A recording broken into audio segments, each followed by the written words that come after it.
A very good evening to you, and thank you so much for joining us for this evening's installment of Trendz Live. There's lots to get through, so sit back and relax as we take you through this evening's offering of all things lifestyle and entertainment. I'm Xolisi Masango. Let's get into it.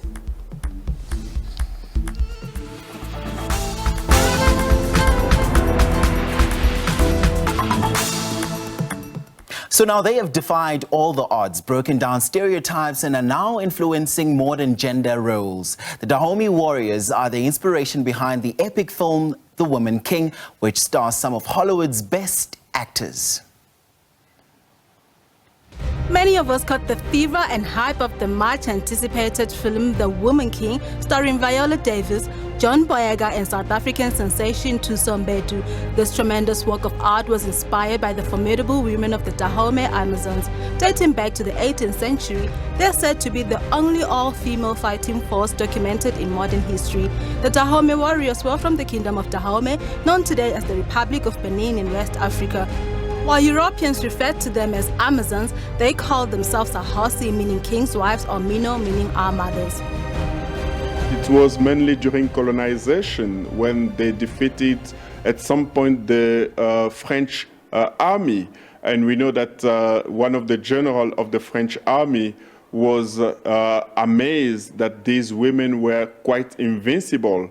And the reason for that is that he had to struggle for that day, and he called it the most atrocious day of his entire career. And also at the same time, these women, they played a role in such a way that as they were fighting, they would fight body to body, so that they were actually defeating their opponent. That some of them had a lot of training. And that training was also being given by a lady at the same time. Remember that this army was a 100% female army. These Gatsu women are said to have grown from an army of 800 to 6,000, and the king preferred them because they were much better organized, swifter, and braver. And of course, soldiers would hesitate to kill them because they were often young women. Trendz Live caught up with Thuso Mbedu and John Boyega, who shared a little bit more insight on their experience.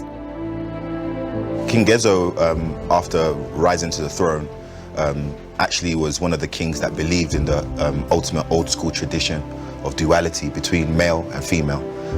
So in his courts, in negotiations, even in war in the military, he's the one that kind of brought back that duality, the old school, at the time anyway, which was more of an old school approach to the monarchy. And also he empowers the women to be a part of the King's Guard to protect not only him, but the people of Dahomey.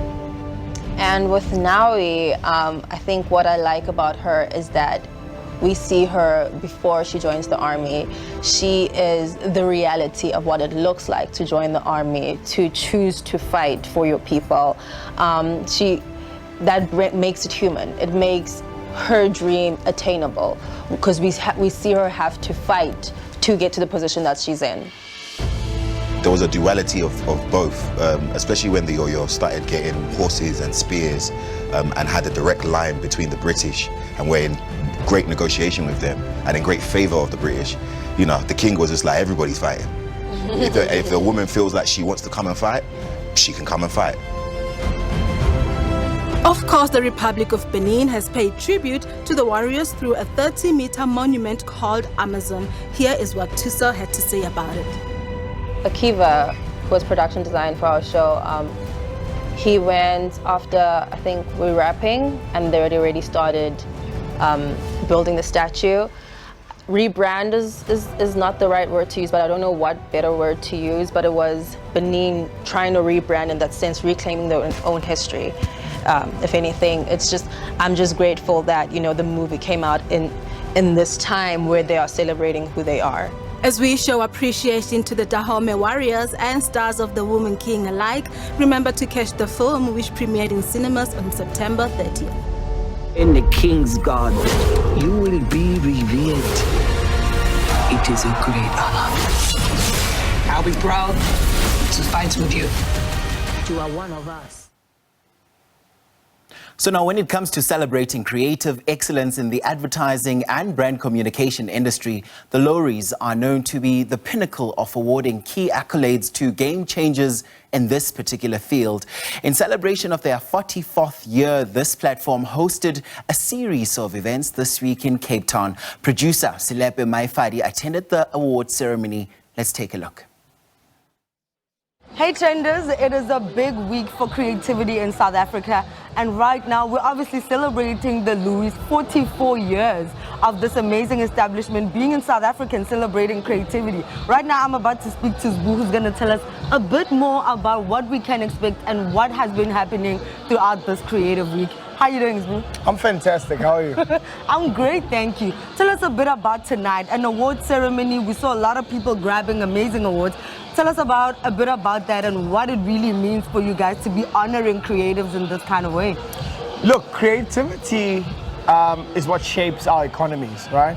Powerful creativity helps build great businesses. Yeah. Right? So tonight we literally are celebrating the best in creativity and what creativity has done for many brands, various brands. Yes. So that's why the Loeries is important. And this week you guys have literally gone all the way out by creating a series of activities that form part of this program that everybody knows the Loeries to be.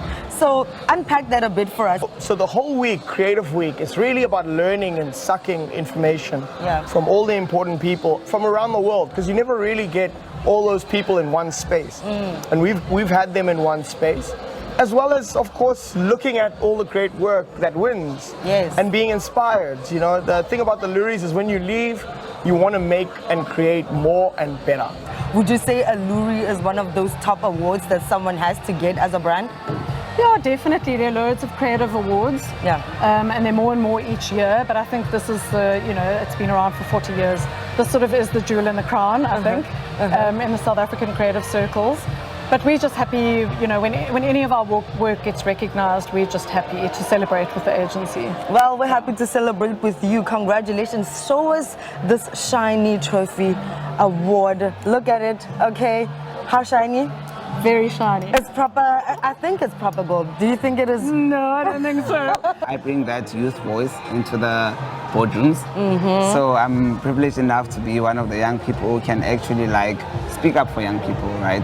So I won the Young Creative of the Year in 2020, and that has done a lot for my profile in terms of having a voice in boardrooms, etc. In the pandemic, there's a lot that crippled us, but I think within the advertising space, it created more opportunities for you guys to tell stories that would, entertain, because people were stuck to their screen indoors. How did that impact what you guys did within the storytelling or the narratives that you had at that time? So the one thing that's great about creatives is that creatives always find ways. So for me, I always try and tell stories about what people are going through at that particular moment. And that's what helps me to actually navigate, whether it's a pandemic or whether we have a recession or whatever. I'm going through it as much as the next person is going through it. So the best thing you can do is to be authentic to what you're going through as well, and people will relate to that. Okay, let's see what people can relate to. What was that last project or your biggest project right now that you feel like, you know what, there I did the most? It's a lot. Recently, what we've done, we'll see tomorrow how it goes, right? So we did a campaign for Chicken Licken. It's called Bigger Person. So what we are doing is that we handle social issues, but then we find a way to still maintain the tone of the brand. So we'll see how it does, but I think it was something that stood out for me because I was able to handle mental health issues in a humorous way, and it's hard to do that. Yeah, well, shout out to you. We hope that tomorrow you get to walk out and beat the biggest person. Thank you so much for speaking to us on Trendz Live. Thank you very much. Awesome. Now, Trendz, there you go. You've seen it all. You've heard it all about the creative industry. The Loeries celebrating 44 years being in the game, and of course celebrating the best of the creativity space and being able to hang out with great people like Tepo here. So until next time, you already know I'm Silepe Maifadi and I'm outie.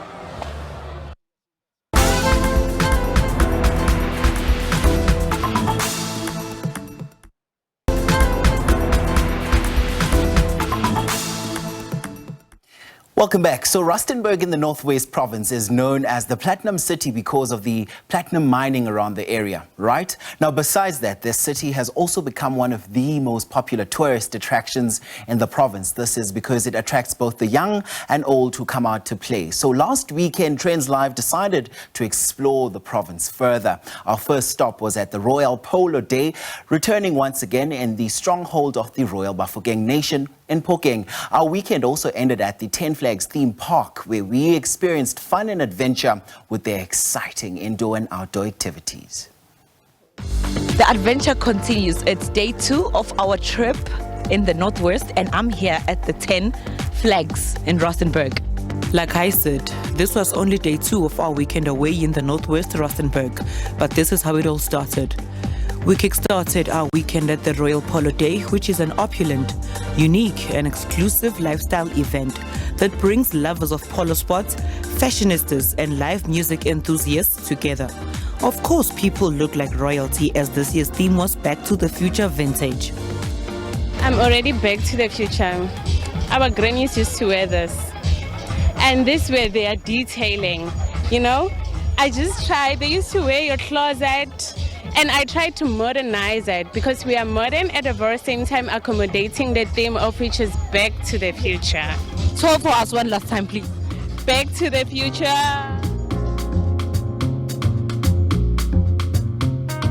It's royal polo, right? And it's royalty. So, you know, back in the days, princes will actually wear a cape.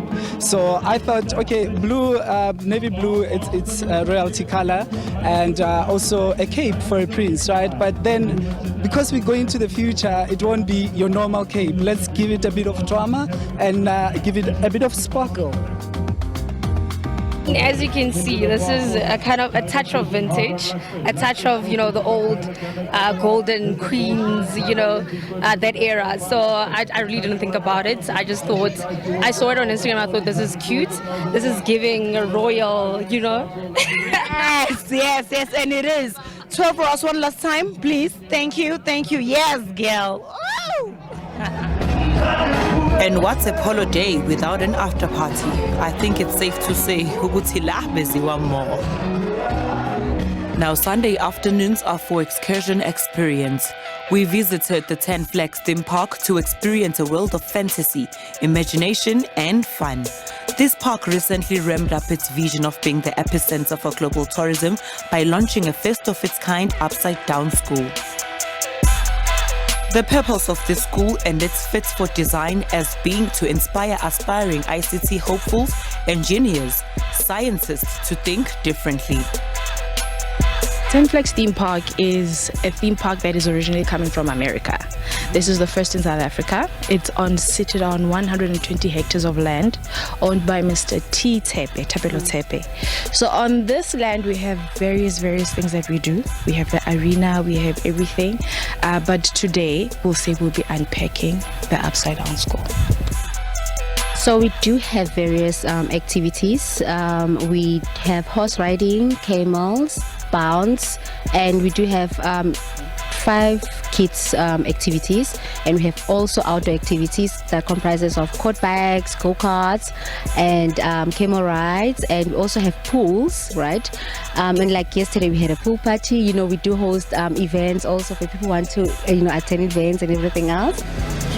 Just when I was about to go home, I decided to take my driving passion to audacious levels. I'm talking cloud of smoke, dust, screeching and revving to wrap up this trip. Ningayinqishi bafethu.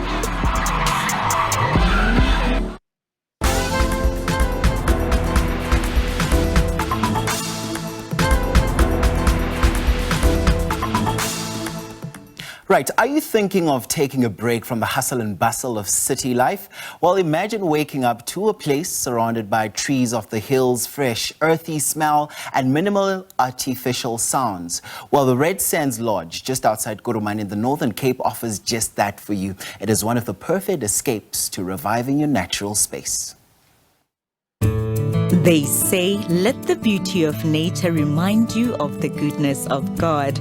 Now, 17 kilometers away from Kuruman, you find this majestic beauty nestled within the hills.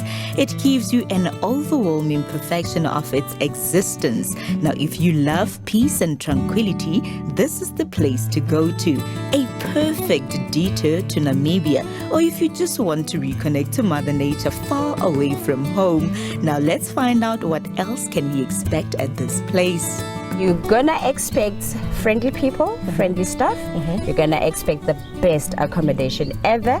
You're gonna expect and you'll be rested when you leave this place. You'll be a changed person, if I can say. We actually have accommodations, which is chalets. We have different types of chalets. We have the family chalet that can sleep 4 people. We've got 3 sleepers. We've got 2 sleepers, non-self-catering and self-catering. So yeah, and then we also have camping. We have 2 types of camping. We have the public one, whereby you share an ablution, but you have your own power point in your braai area. And then the private one is whereby you have your private little ablution with your power points, with your braai area. You don't have to have a huge tent. You can come with a motorhome. You can come with a small tent. You can even camp in your car if you like to. You have 17 different species for game drive. Tell us about those. Okay, our game drive is actually a self-guided game drive. With your own car, it has to be a 4x4 or a high clearance vehicle.